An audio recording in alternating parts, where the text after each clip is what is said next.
શ્રી વલ્લભાધીશ કી જય, શ્રી ગુસાઈજી પરમ દયાલ કી જય, શ્યામ સુંદર શ્રી અમને મહારાણી કી જય, શ્રી હરિરાય મહાપ્રભુ કી જય. આપણે અષ્ટકવિ વિશે કરીએ છીએ. એમાં પહેલાં બે પરમાનંદાસ અને નંદાસ વિશે જાણ્યું. હવે ગોવિંદ સ્વામી સનાઢ્ય બ્રાહ્મણ હતા. તેમનો જન્મ 1562માં થયો હતો. તેઓ લીલામાં શ્રીદામા સખા અને ભામા સખી છે. તેમને દ્વારકાધીશના સ્વરૂપમાં આસક્તિ હતી. ગોવિંદ સ્વામી પ્રખ્યાત ગાયક તેમજ તેમનામાં ભરપૂર કાવ્ય શક્તિ હતી. તેઓ તાનસેનને સંગીત શીખવાડતા હતા. ગોવિંદ સ્વામી શ્રી યમુનાજીમાં ક્યારેય પગ મૂકતા નહીં, સ્નાન પણ ન કરતા. તેઓ શ્રી યમુનાજીને સાક્ષાત સ્વામિનીજી સ્વરૂપ માનતા હતા. લીલાત્મક સ્વરૂપ શ્રી યમુનાજી છે એમ તે માનતા હતા. એકવાર ગોવર્ધનનાથજીએ ગોવિંદ સ્વામીને 7 કાંકરી મારી, ત્યારે ગોવિંદ સ્વામીએ 1 કાંકરી શ્રીનાથજીને મારી. ત્યારે શ્રી ગુસાઈજીએ કહ્યું, આ શું કરો છો? તો ગોવિંદ સ્વામીએ કહ્યું કે મેં તો 1 જ મારી, એમને 7 મારી. ત્યારે શ્રીનાથજી સદા ગોવિંદ સ્વામી સાથે ખેલતા અને ગોવિંદ સ્વામીએ કહ્યું કે મેં તો 1 જ મારી છે ને એમને 7 મારી છે. એકવાર ઉત્થાપનનો સમય થયો એટલે ગોવિંદ સ્વામી દર્શન કરવા ગયા તો પાગના પેચ ખુલી ગયા હતા. ગોવિંદ સ્વામીને શ્રીનાથજીએ વિનંતી કરી કે તમે પાગ બાંધી દો. ત્યારે ગોવિંદ સ્વામી પાગ સારી રીતે બાંધી અને તે સારી રીતે બાંધતા હતા. શ્રીનાથજી ગોવિંદ સ્વામી અને બીજા અનેક સખાઓ સાથે ખેલતા હતા. ઉત્થાપનનો સમય થયો એટલે ઝડપથી દોડીને શ્રીજી મંદિરમાં પધાર્યા. ત્યારે એમનો વાઘાનું એક કપડું ઝાડમાં ભરાઈને ફાટીને ત્યાં લટકી ગયું અને વાઘો ફાટી ગયો. ગુસાઈજી વિચારમાં પડી ગયા. રૂપાપુરિયાને બોલાવીને પૂછ્યું કે અહીં કોઈ આવ્યું હતું? તેને કહ્યું, મહારાજ અહીં કોઈ આવ્યું નથી. તો ગોવિંદાસ શ્રી ગુસાઈજીને પૂછે કે કેમ તમે નારાજ છો? ત્યારે શ્રીનાથજીના વાઘાની વાત કરી. ત્યારે ગોવિંદ સ્વામી કહે, આ તો બહુ ચંચળ અને ચપળ છે, તમે જાણતા નથી. ગોવિંદ સ્વામી શ્રી ગુસાઈજીને લઈને પૂંછડી તરફ જઈને બતાવ્યું અને ઝાડ ઉપર વાઘાનો કટકો લટકતો હતો તે બતાવ્યો. પછી શ્રી ગુસાઈજીએ ગોવિંદ સ્વામી ઉપર ખૂબ પ્રસન્ન થઈ 3 વખત શંખનાદ કરીને જ દર્શન ખોલવા એવો નિયમ કર્યો, એટલે શ્રીજીને દોડવા ઉતાવળ ના થાય.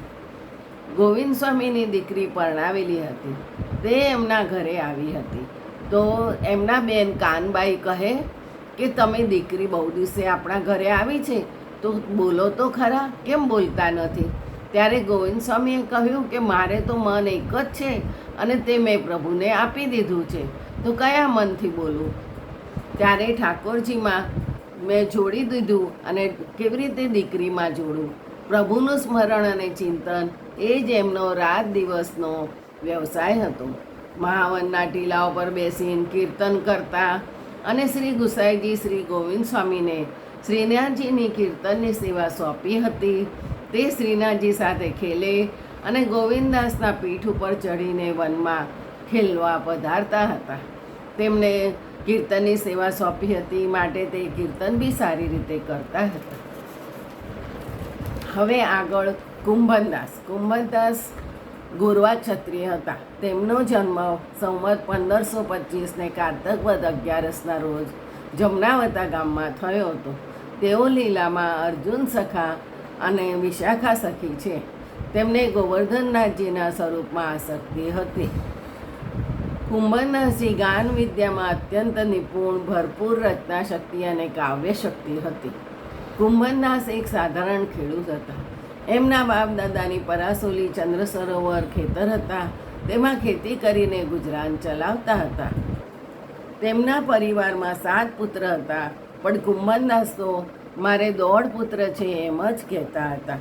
કારણ કે એક ચતુર્ભુજદાસ અને બીજા કૃષ્ણદાસ ગાયોની સેવા કરતા માટે તેમને અડધા કીધા છે અને ચતુર્ભુજદાસ પ્રભુમાં આસક્ત હતા અને કીર્તન ગાતા હતા. એટલે એ એક પુત્ર પૂર્ણ અને કૃષ્ણદાસ અડધો એમ કરીને 1.5 પુત્ર મારે છે. 7 પુત્રમાંથી 1.5 પુત્ર જ પ્રભુ લાયક છે એવું કહેતા હતા. કુંભનના સંવત 1550માં આચાર્ય શ્રી મહાપ્રભુજી પાસે બ્રહ્મ સંબંધ લીધું હતું, પણ સેવા સ્વરૂપ પધરાવી નહોતું. તેમને તો ઠાકોરજીના કીર્તનની સેવા જ મળી હતી. શ્રીનાથજી સિવાય બીજા કોઈ પદો એમને રચ્યા નથી.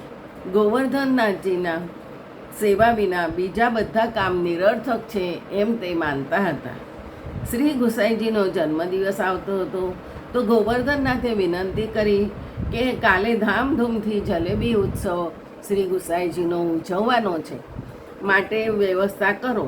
ત્યારે સદુ પાંડે એ ઘી, મેંદો વગેરે સામગ્રી મારા ઘેરથી પધરાવી લાવીશ એવું કહ્યું. પછી કુંભનદાસે વિચાર કર્યું તો મારી પાસે તો કંઈ છે નહીં. પછી એમને વિચાર્યું કે 2 પાડા છે તો એ પાડા વેચીને 5 રૂપિયા આવ્યા તે એમને જલેબી ઉત્સવ ઉજવવાનો હતો તેમાં મનોરથમાં આપ્યા. શ્રી ગુસાઈજી ગોપાલપુર પધાર્યા. ત્યાં તો તેમને જલેબીના ટોપલા ભરેલા જોયા. ત્યારે રામદાસને પૂછ્યું, અલા આજે કયો ઉત્સવ છે? ત્યારે રામદાસ બોલ્યા, કૃપાનાથ, આજે આપનો જ જન્મદિવસ છે. એમનો જન્મદિવસ ઉજવવાનો હતો તો શ્રીજી બાવા એટલા બધા આતુર હતા. પારાસોલી ચંદ્ર સરોવર ઉપર એક માળી ટોપલામાં સુંદર મોટી મોટી કેરી લઈને આવ્યા. કુંભનદાસને ત્યાં જળ પીવા ગયા તો તેમને જોઈ તો તરત જ તેમના મનમાં આ કેરી તો શ્રી ગોવર્ધનના લાયક છે એવો મનમાં વિચાર આવ્યો. તરત જ ગોવર્ધનના લાયક કેરી છે એમ સમજી તેમને ગોવર્ધનનું સ્મરણ કરી કહ્યું, મહારાજ, આ કેરી આરોગી લેજો. પેલા માળીને ખબર ના પડી. એટલામાં એક રજપૂત બાજુના ગામમાંથી આવ્યા અને તેની સાથે એક બ્રાહ્મણ હતો. બંને આ કેરી લીધી અને ઠાકોરજીને આરોગ્યા. સ્વપ્નમાં ગોવર્ધનનાથજીના દર્શન થયા. રજપૂત કહે, ઘણા દિવસથી હું ભટકતો હતો, મારો અંગીકાર કરી આપના ચરણમાં રાખો. શ્રીનાથજીને કેરી સમર્પીને તમારું મન ફેરવી તમને શરણે લીધા. શ્રી મહાપ્રભુજી આ પુષ્ટિભાર પ્રગટ કર્યો છે તે વ્રતજનોના ભાવરૂપ છે. ભગવતીએ ગાયું છે કે સેવા રીત પ્રીત વ્રજ જનકી જનહિત જગ પ્રગટાઈ કુંભનદાસ વિરહી ભક્ત રસિક શિરોમણી. રસેશ પ્રભુનો પરમ ભક્તનો દેહ વિલય સંવત 1639માં એક થયો. તે ભૂતલ ઉપર 115 વર્ષની ઉંમર સુધી હતા. શ્રી ગુસાઈજી અતિ ઉદાસ રહેવા લાગ્યા, કારણ કે ઠાકોરજી તો તેમના ખોળામાં રમતા અને તેમની પાસે માગીને ખાતા. કુંભનદાસને પણ શ્રીનાથજીમાં બહુ જ આસક્તિ હતી અને તેમને નિકુંજ લીલા વર્ણવી છે. જય શ્રી ગોખલેશ. બીજું આવતીકાલે.